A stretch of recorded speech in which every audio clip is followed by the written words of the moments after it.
You got Mag and Mac here on Birds 365, and we have Scott Grayson from Fox 29, their sports director. All right, Mr. Grayson, I know this is part of your job, painting a picture via video when you go down there.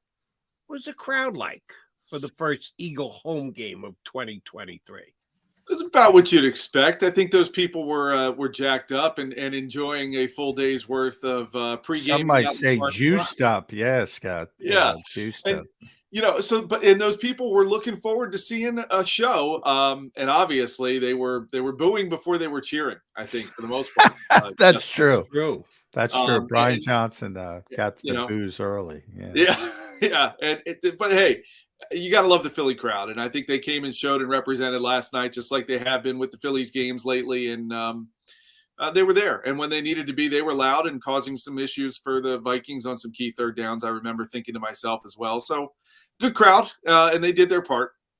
Yeah. And that's no surprise. I mean, night game in Philadelphia. We had Ben Lieber, the Vikings sideline reporter, on yesterday. I tried to say, be nice to Ben. He's a good guy, but it's a difficult place to play, Philadelphia. There's no doubt about it. And that's why, it's way too early to talk about it, Scott, but Eagles are off to a good start at 2-0. They might not have played all that well. Not a lot of style points, but this isn't college football. And if they get that number 1 seed again, nobody wants to come here in January. That's fair to say, right? Absolutely. And I think they've shown why that's such a big deal, especially later in the season when, they've done well with it for obvious reasons. And that's obviously the goal for this team, is to get there. And you're right, they're 2-0. And at the end of the day, that is what matters the most. Of course, fans sit here and look at this. And of course, they look back last night. You had 4 turnovers. And I forget which one of the players was saying this after the game, but they said when we have 4 turnovers, I think it may have been Kelsey. When we have 4 turnovers, we need to score more points for sure. Yeah. It shouldn't be a game at the end when you force 4 turnovers, and it was. And that's a problem that there's a lot of things this team needs to button up on. But at the end of the day, as they sit there and they look at the film and they start, kind of licking their wounds from the bump and bruises of playing 2 games in 4 days, they are 2-0. And they haven't played their best football, not even close to it, and they're 2-0. So they have a lot of things to build on. And I think at the end of the day, you look at it and say, great, they're 2-0. And you're right, John, the number 1 seed is what they want most. The division title is still out there. Of course, they want that for the first time since 2004. You get a back-to-back division champ. So there's a lot of things that are out there for this team goals-wise that they've done. And if you told me they'd be 2-0 after these first 2 games, I'd definitely take it for sure. Much like the grief I take here on our stream as an admitted Jet fan. The one New York team I still root for is the Jets. Eagles are my second favorite team, which, by the way, I used to take a lot of grief when the Cowboys were my second team. Now when I say the Eagles are my second favorite team, irrelevant if you're not fresh. Well, as a Jet guy, you got to be 4 for 4 in this town, Jody. Sorry about Jalen Hurts is going to get criticized for his Astros hat. All right, it won't be criticized by me. Can we get all the Eagle fans to be Jet fans for a week this week, Scott? Since the Dallas Cowboys are hosting the Aaron Rodgers-less Jets, man, that doesn't sound good. The Aaron Rodgers-led Zach Wilson legend. That sounds even worse. Can we get some Eagle fans jumping on that Jet bandwagon this week? It's funny you bring that up because I had a conversation with my son the other day. He's 17, and I was telling him, I don't like the Atlanta Braves, and he's like, why don't you like that? I said because they were always good. They are always good, and it's just annoying. And I said, and growing up, the Cowboys to me were, you hate the Cowboys, and you root for the Eagles and whoever is playing the Cowboys that week. It doesn't matter who it is. Mm-hmm. And that, so you know what, Jody, to your point, yes, I think there's a lot of Jets fans in Philly this weekend because look, you remember last week and the Dallas Cowboys are rolling out in New York with a 40-0 win, which my opinion had more to do with the Giants than the Cowboys. But Dallas fans, suddenly they've creeped out of the woodwork again. They're coming out of the weeds and they're acting like week 1. Yeah, it's week 1 and they did something. You know what? You got to win. You got to win just like the Eagles did, even though it wasn't very pretty against the Patriots. Are they going to be 2-0? Who knows? They got to get through the Jets. And frankly, the most important thing that I saw in week 1 out of that Jets team was their defense. Very respectable. And I think that's something that I'm very curious to see, and I will be watching how Dak and the offensive does for Dallas against that defense, because I think it's going to be a very interesting battle. I'm guaranteeing you the Dallas Cowboys will not score 40 points against the New York team this week like they did last week. Well, by the way, that's a perfect example of, Dallas may have been in the first week, may have been the most impressive team in the NFL. But they were 1-0 and the Eagles were 1-0. That's all that matters. You don't get extra points for being that impressive on a particular week. So yeah, the style aspect of it, I don't get, especially when you're coming out. And we talked about it all off season. We probably talked about it with you, Scott.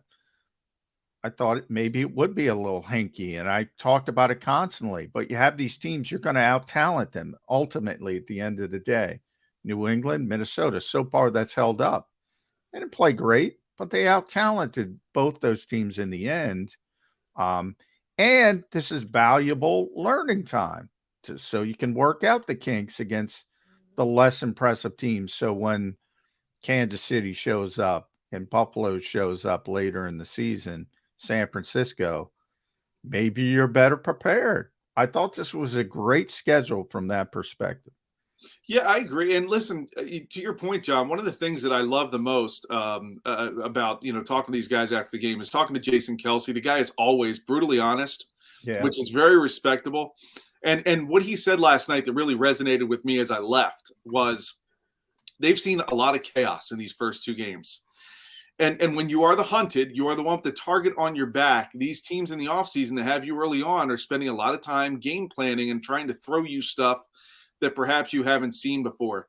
And I think they, these first two teams between, the Patriots with Bill Belichick doing what he did and the Vikings picking up on some of that and throwing some of their own wrinkles in there as well.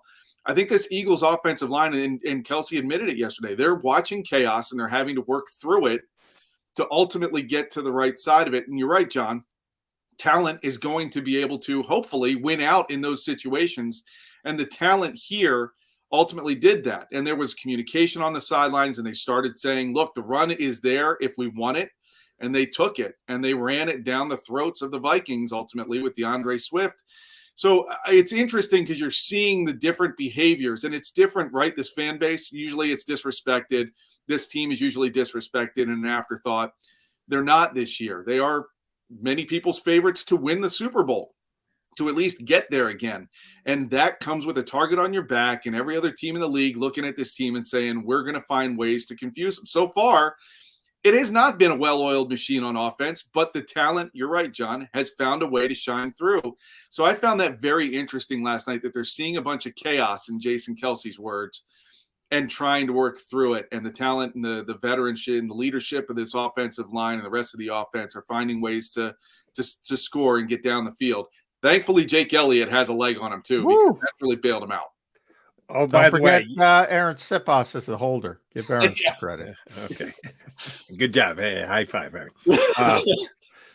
And by the way, last night I asked my wife, I said, can we eat dinner early? Because the Eagles are going to start 8:15. But I wanted to have dinner over and done with by like 5:30, 5:45, because I wanted to watch the Kelsey documentary.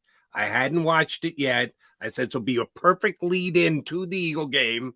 I watched the game on Fox 29, your outlet, because it's just easier on regular TV rather than getting in and out of the stream. You watched it for Scott Grayson.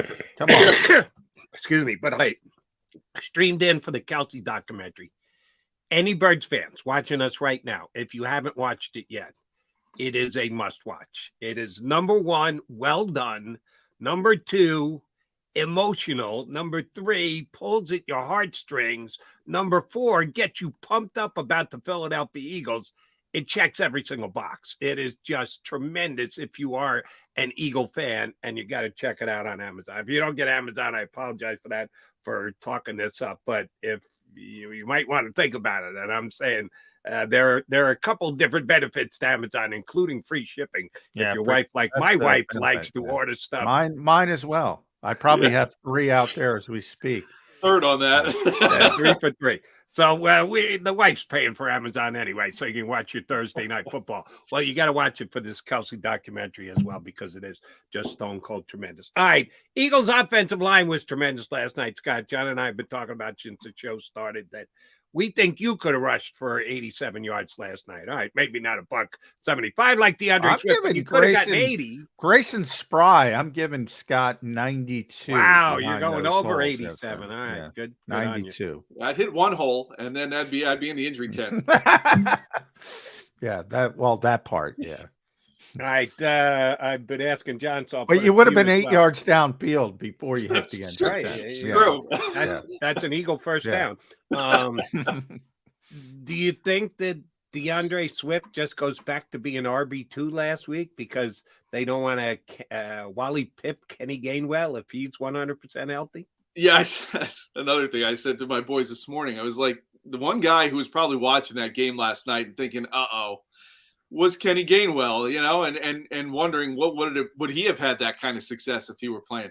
Look, I think the correct answer is a little of both, because I liked DeAndre Swift's running style. I felt like he was very patient in the hole. Sometimes the first hole that opened, he didn't take, and he would wait and then take another hole and blast through. And then, like Jason Kelsey said as well afterwards, I don't know how many times we ran the inside trap, but each time it looked a little different because Swift would cut a different way.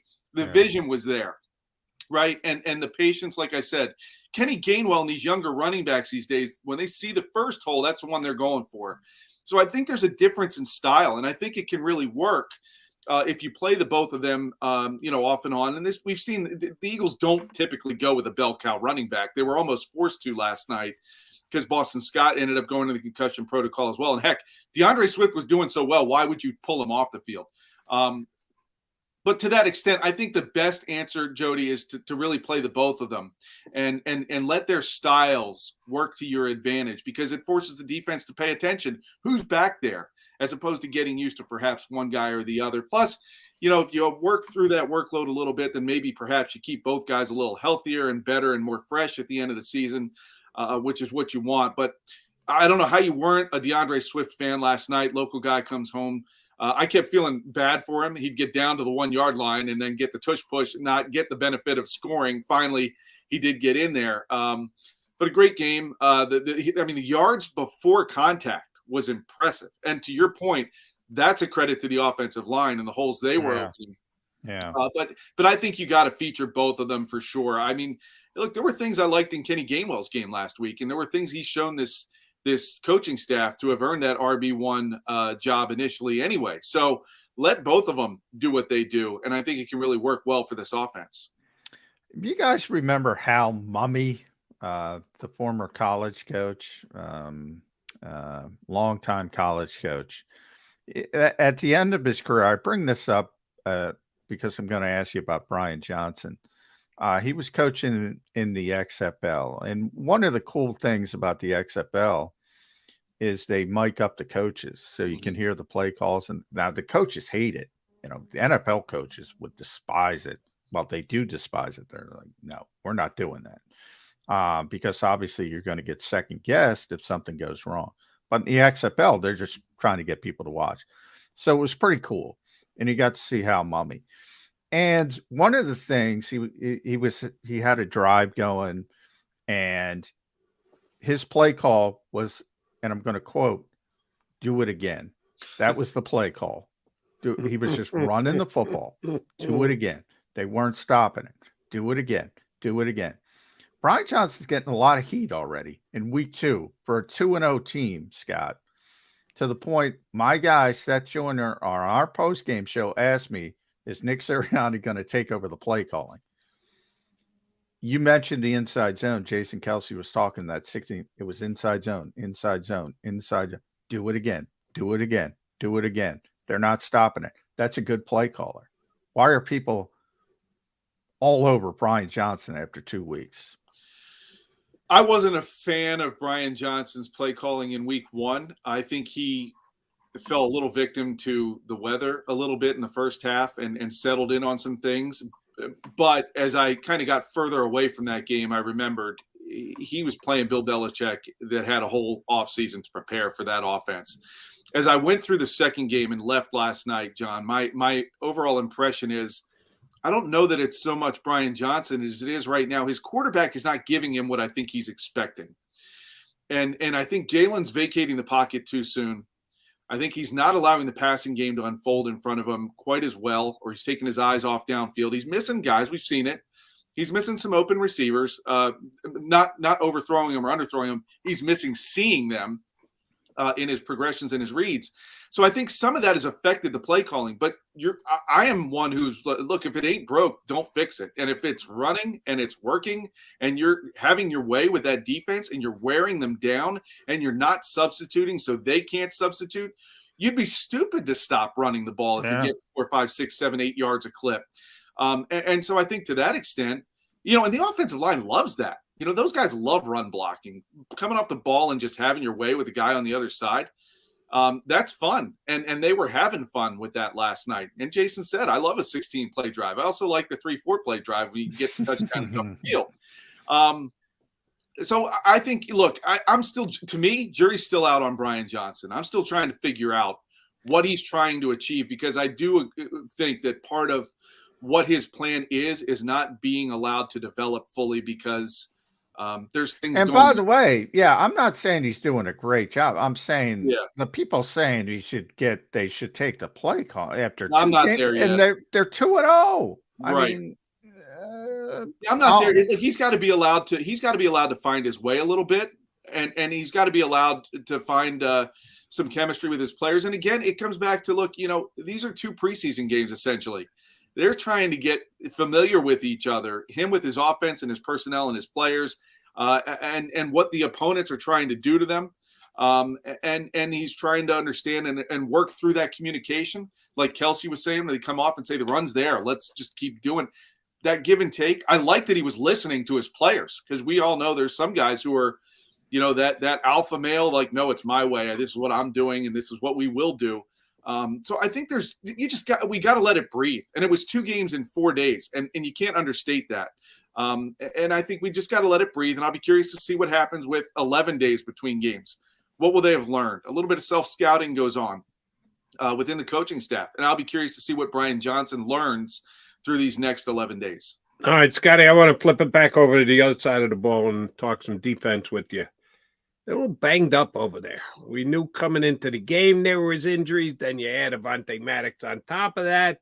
So they're having to go to their bench and use their depth. The defense last night had some ups and downs. Sure enough, Nicholas Morrow, back from the netherworld, jumps in, starting, got the green dot. He's calling the signals, made a nice pass rush, made nice defensive play and pass coverage against Justin Jefferson, of all people. Got to give him the nod for that one. But TJ Hawkinson did have like 7 for 60 some odd yards and 2 touchdowns.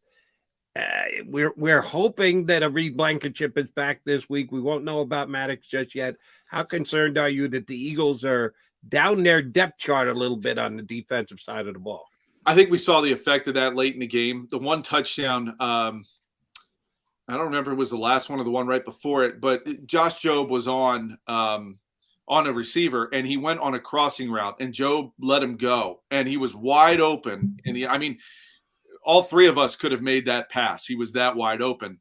Talking about the KJ Osborne? Yes. That was that. You know what that was? That was Justin Jefferson. 3 Eagles saw Jefferson and went after Jefferson and Osborne. There was clearly miscommunication. Yeah, it was blown coverage. Yeah. They all saw the 18. They went panicked, and the other guy just. That happens sometimes. Yeah. It's miscommunication, and it is a factor of going further down the depth chart and lack of chemistry and knowledge of what the guy next to me is going to do when he sees X, Y, or Z. And I think that touchdown was exactly, along the lines that you said, John. They were worried about one guy, forgot about the other, and there wasn't the communication to pick up a guy crossing across the field. And that's going to be what happens when they start getting these injuries mounted up. Now, I wonder how many, would Reed have been able to play if this game was Sunday instead of Thursday? I think he would have had a chance. would some of these other guys, would Bradbury have been out of the Bradbury. concussion Yeah, protocol? you can Probably. get out per Sunday game, but not a Thursday game. Yeah. So I think, but what we saw was, and again, they're 2-0. They weathered that storm, which was a tall task against some good receivers. You mentioned Hawkinson, you mentioned Justin Jefferson, Osborne got in there as well. If you give Kirk Cousins time, he can make those throws. And the one thing though, the defense did, even with all that, I mean, they held the Vikings to next to no rushing yards. They made them one-dimensional. Yeah. But they weren't able to stop that dimension, which is a bit concerning. So as far as the injuries go, it is concerning to see the guys banged up they are as they are right now. But knowing they have these 11 days, I think a bunch of them will likely be ready to go for Tampa Monday night.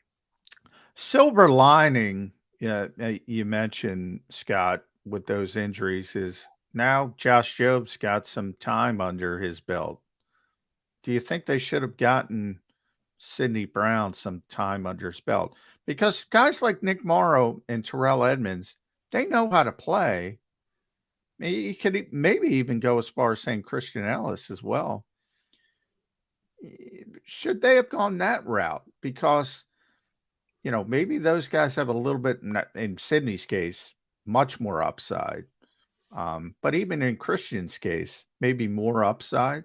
Should they have tried that because they were going to out-talent this team and maybe gotten some experience for those younger players? It's a good point because look how valuable that was for Reed Blankenship, right? Last year, he kind of came out of nowhere and emerged. And that experience that he was getting because of injuries ended up, vaulting him into a starting role this year.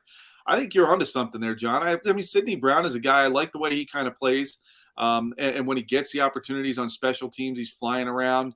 You got to be careful. Of course, you don't want to, go too far down on the depth chart with guys not being ready. And with the short week, there's less preparation because of all the walkthroughs and less practice time. But I think there's something to that. And Christian Ellis, I expected to see a little more of last night than we did. But these guys know what they're doing. They're going to work through it. But I think there is value in getting those guys experience in situations like this because you are inevitably going to need them again. At some point down the road, injuries are a nature of the game, and they do play a big role in what happens. And depth is a very important factor in success. We've seen it, all the way through the Eagles Super Bowl run. Their backup quarterback wins the MVP. Yeah. I've heard about that. Yeah, right. Have you? So it's the depth is key, and I think it's a great point. And I would have loved to have seen Sidney Brown out there a little bit to let him get his feet wet more, and in real games, not preseason, against a talent on the other side. We'll see what happens as they go through, and if these injuries continue to mount or linger going forward. All right, and that was a great point you made about Reed getting the work last year, which has made him better coming into this year. So I guess we owe Kayvon Wallace a thanks for not being good enough to keep Reed Blankenship off the field last year. So thanks, Kayvon. Who's Kayvon with? Who picked him Arizona. Up? Oh, he's cut. Yeah. We'll see you in January, Kayvon, when you get here with your boy Jonathan Gannon. We'll give you thanks then. All right, we've gone an hour and 47 minutes, and we haven't broached this yet, at least in passing at most. A.J. Brown and Jalen Hurts getting into it pretty good on the sidelines last night. And afterwards, A.J. said, hey, he wants to make plays. He's a great player. He's a good friend. I got no issues with him getting upset. And I'm like, well, Sirianni thought of enough of it to jump in. A couple of his teammates were asked about it after the game, and they kept it in-house pretty well. But the one guy we didn't hear from was A.J., and he was not available after last night's game. Is this just passion in the moment, or is this something that could become a bigger issue, Scott Grayson? I knew you were going to ask me about that, so I'm surprised you guys hadn't broached it until now. I had not. We waited an hour for. I wasn't going to let the show go by without. I asked Damo about it. But we didn't get it. Now here we are with you. So my take on it is this. You're right. A.J. Brown was noticeably absent from the locker room while we were in there after the game.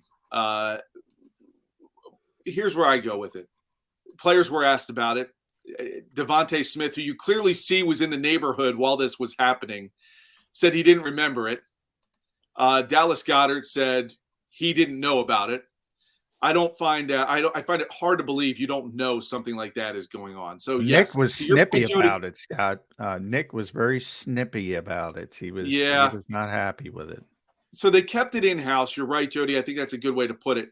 The one player that I took the most from, again, I'm going back to my guy, Kelsey, who did talk about it. He said, look, you got guys who want to make plays. And I have no problem with that. It ends up being healthy to get it out there.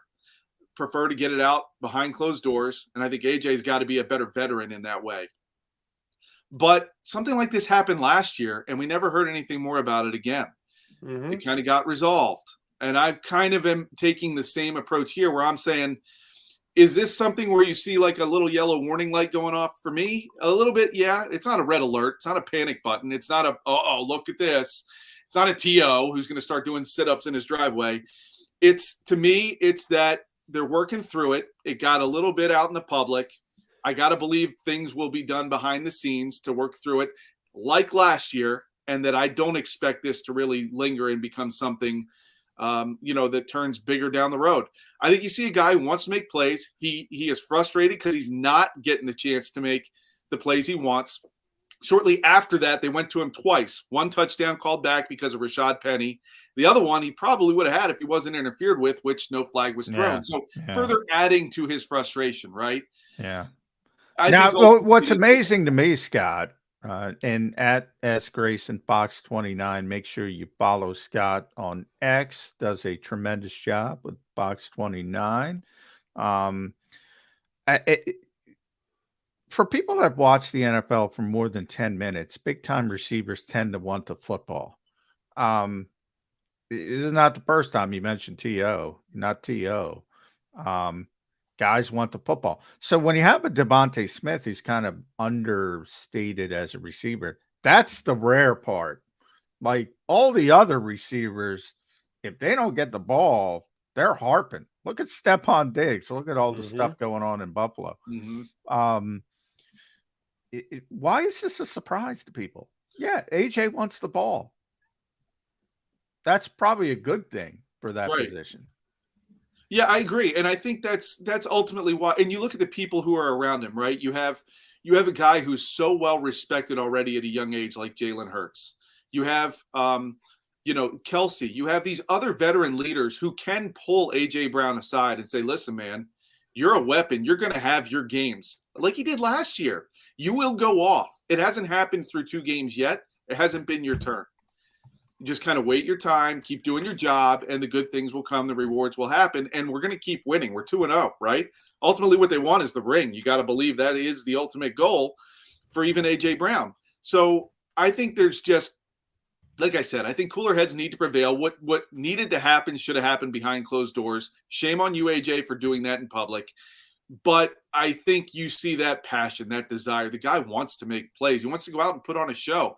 And any fan out there should respect that, as should, I think, the players on the team. And I think ultimately these guys know they're not going to take it the wrong way or like it's finger pointing. It just was – it doesn't look good. It doesn't look good, and that's something that they got to try to avoid in the future. All right, so last one for me, and this is a combo question. I'm going to ask John a question, and that will lead me into your question, Scott Grayson. And John, wink, wink, nod, nod, tongue in cheek. The Eagles haven't scheduled when they're leaving for next week yet, have they? I don't believe so. It'll probably be Sunday, though. Yeah. Probably, but not definitely. And then the reason I say it is Eagles don't give the media guys like John and Scott much notice to anything. They like, here, show up now. They don't give you a whole lot of lead usually time, give us a half hour. So asking for next Sunday's travel plans probably a little overly egregious by me. So Scott Grayson, here's my question to you. What is the biggest concern for the Philadelphia Eagles next Monday going into Tampa against the Bucks? I think they're their own biggest enemy right now. So to me, my biggest concern is, can this offense really get into a rhythm through the air and on the ground? So far, there were big plays through the air. It's a couple plays, you take them away. They didn't move the ball that much through the air. It was all on the ground. And look, it worked. But I need to see more consistent, more of a rhythm. I need to see that there's growth taking place. And again, part of that is in Brian Johnson. Part of that is in Jalen Hurts right now. I just don't see Jalen seeing the field as well as he did last year. So for me, I feel like they're their own biggest enemy, Jody. I think, I'm not so much worried about Baker Mayfield or the Bucks as I am worried about Baker Mayfield. Maybe the defense, not Baker.